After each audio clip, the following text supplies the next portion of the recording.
Hi all, welcome to Blasters arena. ISLലെ കിരീട പോരാട്ടം ഇതിനോടകം തന്നെ ആരംഭിച്ചു കഴിഞ്ഞിട്ടുണ്ട്. അതായത് ഇന്നലെ നടന്ന മത്സരത്തിൽ ഇന്റർ കാശിയോട് ബ്ലാസ്റ്റേഴ്സ് പരാജയപ്പെട്ടു.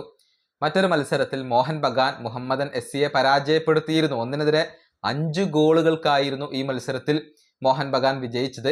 ആദ്യം മുഹമ്മദൻ SC ആണ് ഗോൾ നേടിയത്, പക്ഷെ പിന്നീട് 5 ഗോളുകൾ അവർക്ക് വഴങ്ങേണ്ടി വന്നു എന്നുള്ളതാണ്. ഇതോടുകൂടി പോയിന്റ് പട്ടികയിൽ 1-ാം സ്ഥാനത്ത് മോഹൻ ബഗാൻ എത്തിയിട്ടുണ്ട്. 3 മത്സരങ്ങളിൽ നിന്ന് 3-ലും വിജയിച്ചു 9 പോയിന്റ്, +8 ആണ് അവരുടെ ഗോൾ ഡിഫറൻസ് വരുന്നത്.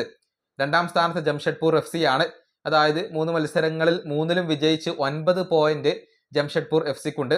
+3 ആണ് അവരുടെ ഒരു ഗോൾ ഡിഫറൻസ് വരുന്നത്. 3-ാം സ്ഥാനത്ത് 7 പോയിന്റുള്ള ഗോവയാണ് വരുന്നത്. ഇങ്ങനെയാണ് കിരീട പോരാട്ടം ഇപ്പോൾ പുരോഗമിച്ചു കൊണ്ടിരിക്കുന്നത്. അതേസമയം പോയിന്റ് പട്ടികയുടെ അടിവാരത്ത് റെലഗേഷൻ ബാറ്റിലും ഇപ്പോൾ പുരോഗമിച്ചു കൊണ്ടിരിക്കുകയാണ്.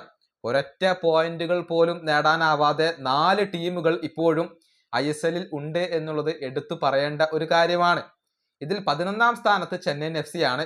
2 മത്സരങ്ങൾ കളിച്ചപ്പോൾ 2-ലും പരാജയപ്പെട്ടു, ഒരൊറ്റ പോയിന്റ് പോലുമില്ല. നിലവിൽ കേരള ബ്ലാസ്റ്റേഴ്സ് 12-ാം സ്ഥാനത്താണ് ഉള്ളത്. 3 മത്സരങ്ങൾ കളിച്ച് 3-ലും പരാജയപ്പെട്ട് ഒരൊറ്റ പോയിന്റ് പോലുമില്ല. -4 ആണ് ഇപ്പോൾ കേരള ബ്ലാസ്റ്റേഴ്സിന്റെ ഒരു ഗോൾ ഡിഫറൻസ് ആയിക്കൊണ്ട് വരുന്നത്. അതിനുശേഷം ഡൽഹി വരുന്നു.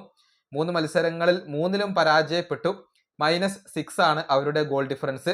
14-ാം സ്ഥാനത്ത് അഥവാ റെലഗേഷനിൽ ഇപ്പോൾ ഉള്ളത് മുഹമ്മദൻ SC ആണ്. 3 മത്സരങ്ങളിൽ 3-ലും പരാജയപ്പെട്ടു, -7 ആണ് അവരുടെ ഗോൾ ഡിഫറൻസ് വരുന്നത്, ഒരൊറ്റ പോയിന്റ് പോലുമില്ല. ഇങ്ങനെ ഈ 4 ടീമുകൾ തമ്മിലാണ് ഇപ്പോൾ പോയിന്റ് ടേബിളിന്റെ അടിവാരത്ത് കനത്ത പോരാട്ടം നടത്തുന്നത്. റെലഗേഷൻ ബാറ്റിൽ അവിടെ ഇപ്പോൾ പുരോഗമിച്ചു കൊണ്ടിരിക്കുകയാണ്. ഏതായാലും ഡൽഹിയും മുഹമ്മദൻ SCയും ഒക്കെ ഉള്ളത് കൊണ്ട് കേരള ബ്ലാസ്റ്റേഴ്സിന് ഇപ്പോൾ 12-ാം സ്ഥാനമെങ്കിലും ലഭിച്ചു എന്നുള്ളതാണ് വസ്തുത. ഈ വീഡിയോ അവസാനിപ്പിക്കുന്നു. അടുത്തൊരു വീണ്ടും കാണാം.